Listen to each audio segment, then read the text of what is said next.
nouveau gouvernement compte 13 nouveaux ministres et 14 reconduits, plus de secrétaires d'État. Sur ses membres, 12 sont des femmes, ce qui fait la particularité de cette nouvelle composition, en plus de la création de plusieurs secrétariats d'État annoncés par Ranjadzwil. Les problèmes rencontrés par les acteurs de la filière vanille ne sont toujours pas résolus, mais exacerbés par la complexité des démarches administratives imposées par les autorités qui découragent les acteurs de la filière en proie à des difficultés financières graves. De l'actualité internationale, au Liban, un commandant de la branche armée du Fatah a été tué lors d'une frappe israélienne. Dans les rues du camp de réfugiés, des réfugiés et des combattants palestiniens participent à la procession funéraire du défunt.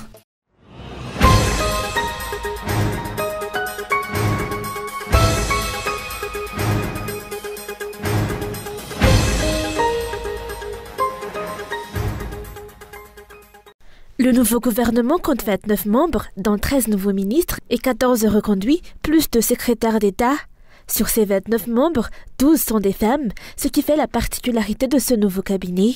Les nouveaux membres sont Karda Dessau, ministre de la Justice, Benjamin Rakout-Mandibi, ministre de l'Intérieur, Nirtura Advlounien, ministre de l'Enseignement supérieur et de la Recherche scientifique, Chamina Lula, ministre de l'Enseignement technique et de la Formation professionnelle, Marie-Marceline Raslo-Arsou, ministre de l'Agriculture et de l'Élevage, François-Sergio Azarsan, ministre de l'Industrialisation et du Commerce, David Ralamp-Fering, ministre des Travaux publics, Richard Théodore Rafidson, ministre du Tourisme et de l'Artisanat, Viviane Dewa, ministre de la Population, Aurélie Razafnzad, ministre du Développement numérique des Postes et des Télécommunications, Stéphanie Delmotte, ministre de l'Eau, de l'Assainissement et de l'Hygiène, Lalana Ndjenamelsou, ministre de la Jeunesse et des Sports, Abdullah Marsan Mustafa, ministre de la Communication et de la Culture, Volamirant Dounamara, secrétaire d'État auprès de la présidence en charge de la souveraineté alimentaire, Taïn Razanamaïf.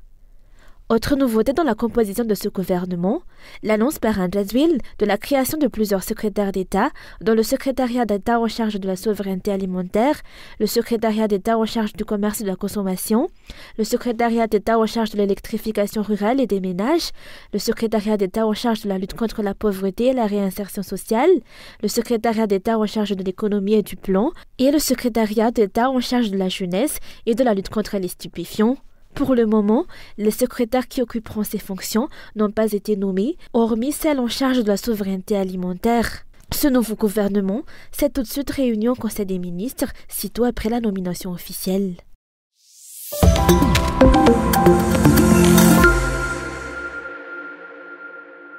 Les problèmes rencontrés par les acteurs de la filière vanille ne sont toujours pas résolus, mais faute d'opportunités alternatives, ces derniers sont contraints de rester dans ce secteur.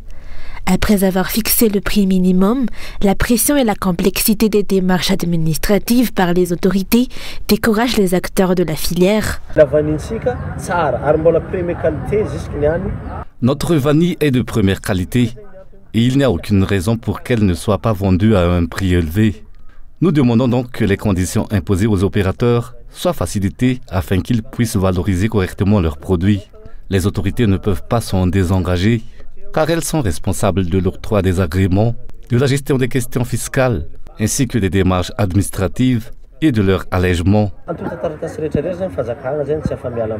Au cours des 5 dernières années, de nombreux enfants des régions productrices de vanille ont abandonné l'école en raison de la détérioration de ce secteur.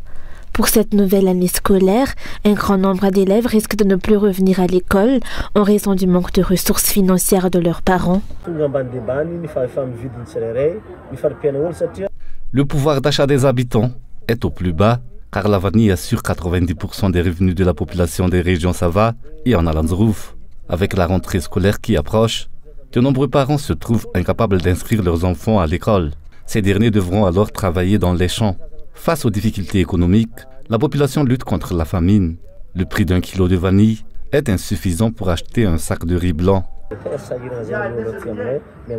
Face aux problèmes qui restent irrésolus, les acteurs de la filière remettent en question les chiffres publiés par les autorités qui affirment que Madagascar a exporté 4400 tonnes de vanille en 2023-2024. Si ces chiffres sont exacts, pourquoi n'a-t-il pas eu d'impact à la base ? Tout provient la vanille importée pour atteindre cette quantité, alors que la vanille des producteurs locaux n'a pas été écoulée en raison des difficultés imposées par les autorités, se demandent les opérateurs du secteur. «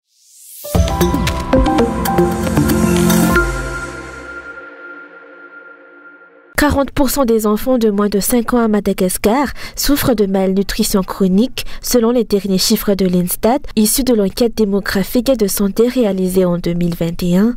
Cette situation est principalement due à la pénurie de nourriture dans certaines régions, ainsi qu'à la diminution continue des revenus des ménages. Face à ce problème, les spécialistes en nutrition estiment qu'il est crucial de renforcer la politique gouvernementale en matière de sécurité alimentaire. Une stratégie durable au niveau de la politique gouvernementale doit inclure l'amélioration des services de soins et de santé, ainsi que le traitement des causes fondamentales de l'insécurité alimentaire. De nombreuses stratégies peuvent être mises en place, mais c'est la synergie entre ces différentes approches qui garantira des résultats positifs. L'avenir des enfants malgaches demeure incertain tant qu'aucun résultat tangible n'est obtenu des projets successifs visant à lutter contre la malnutrition. De nombreux projets visent à résoudre l'insécurité alimentaire chronique avec leur propre stratégie. Pour obtenir des solutions durables, il est nécessaire de mettre en place des actions pérennes qui vont au-delà de la durée limitée des projets.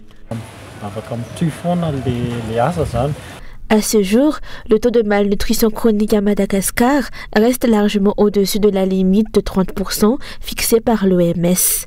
Une situation qui devrait alerter les responsables concernés et les inciter à trouver rapidement une solution.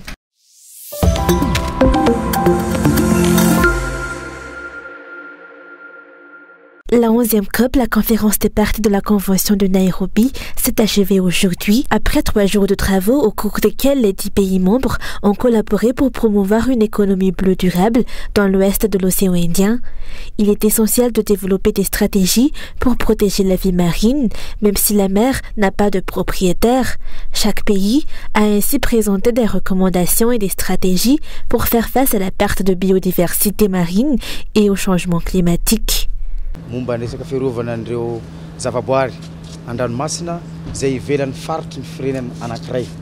Les discussions ont porté sur la protection de la biodiversité marine, au-delà des zones nationales, sur le changement climatique, la planification spatiale marine, l'économie bleue et la réalisation de plusieurs projets soutenus par les partenaires prévus de 2025 à 2028 dont bénéficieront les pays membres.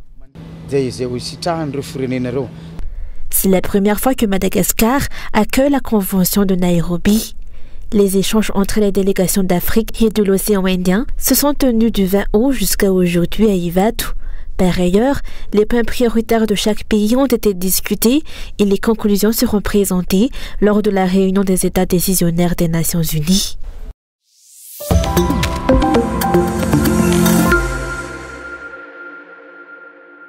La majorité des étudiants malgaches manifestent un intérêt croissant pour poursuivre leurs études en Inde, malgré quelques appréhensions, explique la responsable d'une université indienne.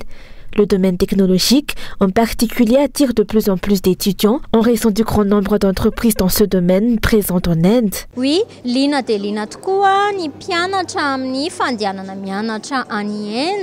les étudiants manifestent un grand intérêt pour poursuivre leurs études en Inde, malgré certaines appréhensions concernant la vie sur place.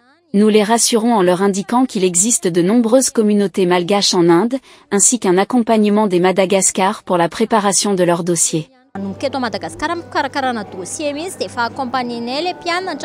Pour cette étudiante actuellement en Inde, l'un des aspects qui l'a attirée vers ce pays est la reconnaissance internationale du diplôme obtenu, ce qui facilite la recherche d'emploi.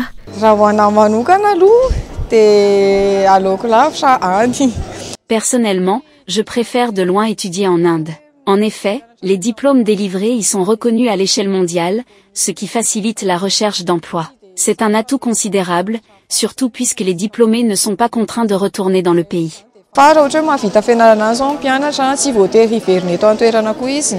La deuxième édition du Salon des études universitaires et des formations, organisée par ZRK Event, a débuté officiellement aujourd'hui à l'Oriental International Boulevard de l'Europe à Casnes.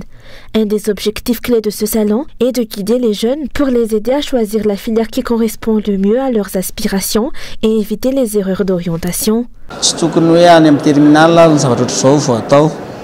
Ce type d'initiative ne devrait pas se limiter aux élèves de terminale, mais devrait toucher les élèves dès la 3e ou la 4e pour les permettre de mieux planifier leur avenir. Ce n'est pas seulement aux futurs bacheliers de visiter ce genre de salon, mais également aux parents. Il est crucial que les choix de filière ne soient pas dictés par les aspirations des parents, mais qu'ils reflètent véritablement les intérêts et les envies des jeunes. C'est pourquoi de telles initiatives sont importantes. Rappelons que l'une des conditions essentielles pour étudier en Inde est la maîtrise de l'anglais. Cette deuxième édition du Salon des études universitaires et des formations se poursuivra jusqu'à demain.